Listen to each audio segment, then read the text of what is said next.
এখন বলিউড ছবিতেও চুটিয়ে কাজ করছেন ছোট পর্দা থেকে কেরিয়ার শুরু করা এই অভিনেত্রী। ব্যক্তিগত জীবনে সম্পর্কে জড়িয়েছিলেন তিনি, যদিও 2022 সালে ভেঙে যায় সেই সম্পর্ক। এরপর আর সম্পর্কে না জড়িয়ে 31 বছর বয়সেও সিঙ্গেল আছেন, অন্তত তেমনটাই দাবি করেন সীতারামম হাইনান্নার মতো জনপ্রিয় দক্ষিণী ছবির নায়িকা। তবে প্রেম বিয়ে দুটো থেকে দূরে থাকলেও এবার ডিম্বাণু সংরক্ষণের কথা ভাবছেন এই অভিনেত্রী। হিউম্যানস অব বম্বেকে দেওয়া সাক্ষাৎকারে কথা জানান মৃণাল।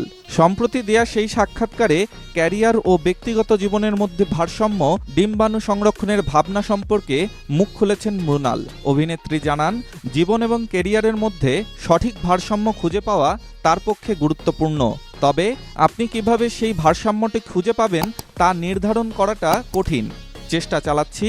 আমি জানি সম্পর্ক সবসময় শক্ত এবং এজন্য আপনাকে সঠিক পার্টনার খুঁজে পেতে হবে, যিনি আপনার পেশাটা বুঝবেন, তার প্রতি সম্মান জানাবেন। আর হ্যাঁ, আমিও ডিম্বাণু সংরক্ষণের কথা ভাবছি। মৃণালও সেই দিনগুলির কথা বলেছেন যখন তিনি বিছানা থেকে উঠতে চাইতেন না, তবুও তাকে কাজে যেতে হয়েছিল এবং হাসি খুশি থাকার অভিনয় চালিয়ে যেতে হয়েছিল।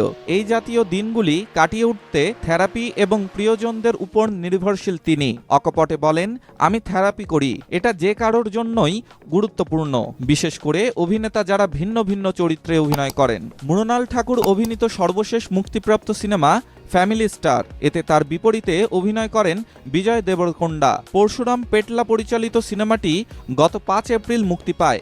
এটি মৃণাল ঠাকুরের তৃতীয় Telugu cinema. Desk report, star সংবাদ।